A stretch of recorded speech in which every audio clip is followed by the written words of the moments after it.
ഓ ചേട്ടാ, ഞാൻ വീട്ടിലെത്തി. പൊങ്കാലയ്ക്ക് എന്ത് തിരക്കായിരുന്നു. ഓ, ഭയങ്കര തിരക്കും ഭയങ്കര വെയിലും. ക്ഷീണിച്ച് ഞാൻ ഒരു വഴിയായി. ചേട്ടൻ വരാത്ത നന്നായിപ്പോയി, അല്ലെങ്കിൽ ഞാനും ചേട്ടനും കൂടെ അടിച്ച് മരിച്ചേനെ പരസ്പരം.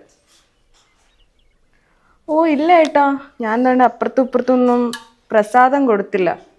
ഒന്ന് കൊടുക്കണം. ഓ ശരി ചേട്ടാ. അല്ല ചേട്ടൻ എപ്പോൾ വരും? ഓ എന്നാ വെക്കട്ടാ. ശരി ചേട്ടാ, ഓക്കെ.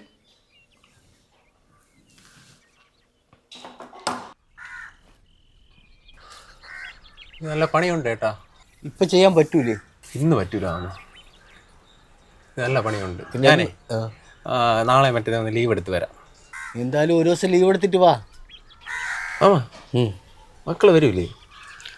ഓ, നിങ്ങൾ വരാമെന്ന് പറഞ്ഞ് ഞാൻ പിന്നെ പറഞ്ഞ് ഇത്രയും ദൂരമല്ലേ, നിങ്ങൾ വരണ്ട എന്ന് ഞാൻ പറഞ്ഞു. നിങ്ങളങ്ങനെ പറയൂ? ഞാൻ തന്നെ പറഞ്ഞ് വരണ്ടെന്ന്. മക്കൾ വന്നില്ലെന്ന് പറഞ്ഞ് വിഷമിക്കണ്ട ഏട്ടാ. നമുക്ക് ക്രിസ്മസ് അടിച്ച് പൊളിക്കാം.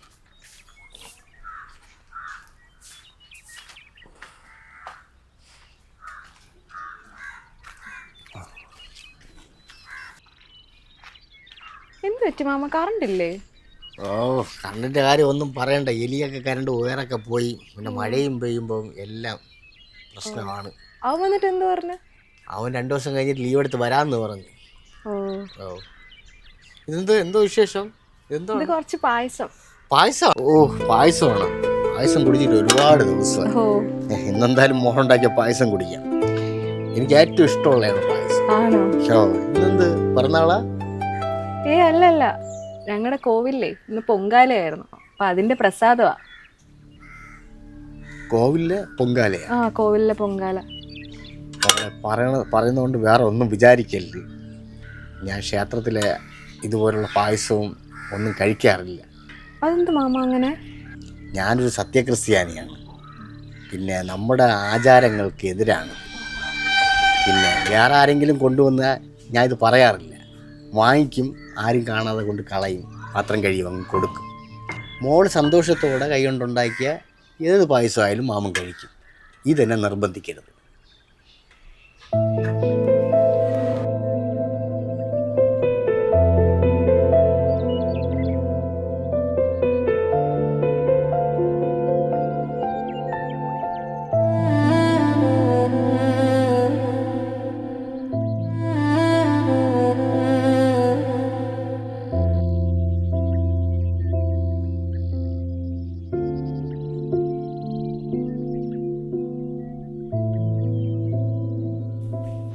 ആ, ഈ രാവിലെ ഏതെങ്കിലും പിടിച്ചോണ്ടിരിക്കുകയാണ്.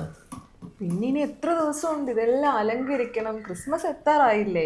ഓ, അത് ശരി തന്നെ. ഇനി 2 ദിവസം ഉള്ളൂല്ലേ? പിന്നെ ആ, അപ്പൊ നീ ഇത് റെഡിയാക്ക്. ഞാനേ ഒന്ന് പുറത്തോട്ട് പോയിട്ടില്ല. ചേട്ടാ എവിടെ പോണ്? ഇത് വേറെ ഇല്ല, ഇവിടെ ജംഗ്ഷൻ വരെ തന്നെ. ചേട്ടാ പിന്നെ പോയിട്ട് വരുമ്പോ എനിക്കിതിൽ വെക്കാൻ വേണ്ടിട്ട് കുറച്ചും കൂടി സാധനങ്ങൾ മേടിച്ചിട്ട് വരുമോ? ഇനി എന്തോന്ന് മേടിക്കേ?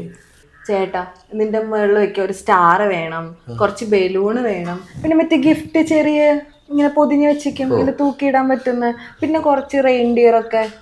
പിന്നെ ചേട്ടനെ അറിഞ്ഞൂടാത്ത ഞാൻ വാട്സപ്പിൽ മെസ്സേജ് അയക്കാം. ഓ, ഇനി നീ ടെക്സ്റ്റ് മെസ്സേജ് അയക്കാത്തോണ്ടുണ്ട്. എടി, ഒരു ജന്മനാ സത്യക്രിസ്ത്യാനി എൻ്റെ അടുത്ത് ഒരു ക്രിസ്മസ് ട്രീ അലങ്കരിക്കാൻ എന്തൊക്കെ വേണമെന്ന് നീ എന്നെ പഠിപ്പിക്കണ്ട കേട്ടോ. ഓ, വലിയ സത്യക്രിസ്ത്യാനി വന്നിരിക്കുന്നു. ഒരു ഹിന്ദുവായ ഞാൻ വന്നതിന് ശേഷമാണ് ഇവിടെ നല്ല പുൽക്കൂടെങ്കിലും വന്നത്. ഓ, വലിയൊരു ഹിന്ദു വന്നിരിക്കുന്നു. എടി, നീ എൻ്റെ കൂടെ ഞാൻ കല്യാണം കഴിച്ച് വന്നതിന് ശേഷമല്ലേ നീ ഈ അമ്പലങ്ങളെല്ലാം കാണുന്നത്. ഓ, അല്ലാതെ നിന്റെ വീട്ടിനടുത്തുള്ള 1-2 അമ്പലമല്ലേ നീ കണ്ടിട്ടുള്ളൂ. ആയിക്കോട്ടെ. എന്താണ് പുൽക്കൂടിന്റെ പേരിലൊരു പ്രശ്നം? ഇല്ല, ക്രിസ്മസ് ആഘോഷിക്കുന്നതിനെ കുറിച്ചുള്ളൊരു നല്ലൊരു ക്രിസ്മസ് ആയിട്ട് പുൽക്കൂടിന്റെ പേരിൽ ഹിന്ദുവും ക്രിസ്ത്യാനിയും തമ്മിൽ അടി കൂടുവോ? മാമ ഇരിക്കും. ക്രിസ്മസ് ആയിട്ട് വിശേഷങ്ങളൊക്കെ ഒന്ന് അറിയാൻ വേണ്ടി വന്നതാണ്. മാമ കുടിക്കാൻ എന്തെങ്കിലും എടുക്കട്ടെ? കുടിക്കാനൊക്കെ എടുക്കാം, നിങ്ങൾ ഇരിക്കാം. അധികം താനും ഇരിക്കണോ? ഇരിക്കും.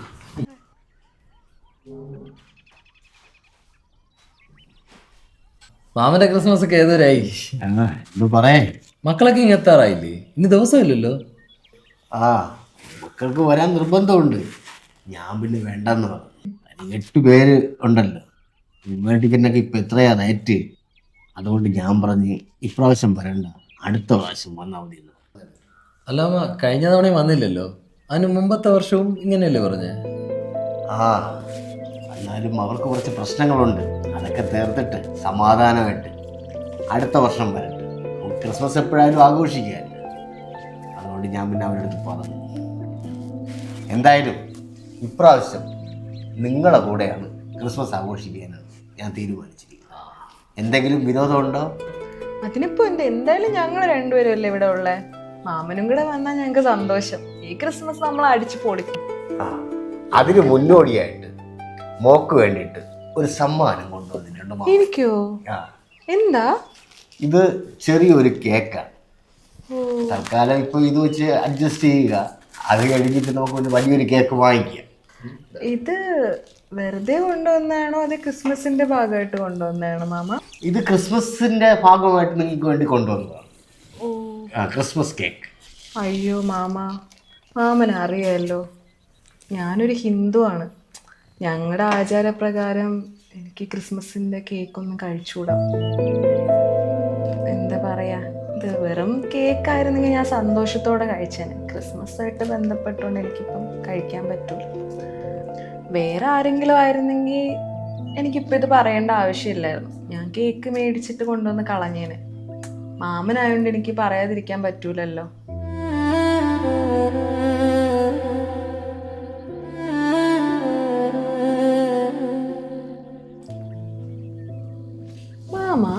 മാമനിപ്പോൾ തോന്നിയത് വിഷമല്ലേ? ആ, ഇതേ വിഷമം തന്നെയാണ് എനിക്ക് അന്ന് തോന്നിയത്. അന്ന് ഞാൻ പായസം കൊണ്ടുവന്നില്ലേ, അന്ന് മാമൻ എൻ്റെ അടുത്ത് അങ്ങനെയൊക്കെ പറഞ്ഞപ്പോൾ എനിക്ക് എന്ത് വിഷമമായെന്നറിയാമോ മാമ? ഈ പായസത്തിലും കേക്കിലും ഒക്കെ എന്താണ് അടങ്ങിയിട്ടുള്ളത്? മധുരമല്ലേ. മധുരം നമ്മൾ എന്തിനാണ് മറ്റുള്ള ആൾക്കാർക്ക് കൊടുക്കുന്നത്? നമ്മുടെ സ്നേഹം പങ്കുവെക്കാനും നമ്മുടെ സന്തോഷം പങ്കുവെക്കാനും അല്ലേ അത് കൊടുക്കുന്നത്. അതിനെന്തിനാണ് മാമ ഈ മതവും ആചാരവും ഒക്കെ വലിച്ചഴക്കുന്നത്? അല്ലെങ്കിൽ ഞാനിതൊന്നും മാമനോട് പറഞ്ഞു തരേണ്ട ആവശ്യമില്ല. മാമ എന്നെക്കാട്ടിലും എത്രയോ പ്രായത്തിന് മൂത്തതാണ്. അതല്ല, മാമൻ എന്നെക്കാട്ടിലും അറിവില്ലേ? മാമനല്ലേ ഞങ്ങളെപ്പോലുള്ളവരെയൊക്കെ ഇതൊക്കെ പറഞ്ഞ് മനസ്സിലാക്കേണ്ടത്. എന്തായാലും അതൊക്കെ പോട്ടെ. മാമനി ക്രിസ്മസിന് എനിക്ക് വേണ്ടി കൊണ്ടുവന്ന കേക്ക് ഞാൻ സന്തോഷത്തോടെ സ്വീകരിക്കും, സ്നേഹത്തോടെ കഴിക്കും. നമ്മൾ ഈ ക്രിസ്മസ് അടിച്ച് പൊളിക്കും, പോരെ? Happy Christmas. Happy Christmas.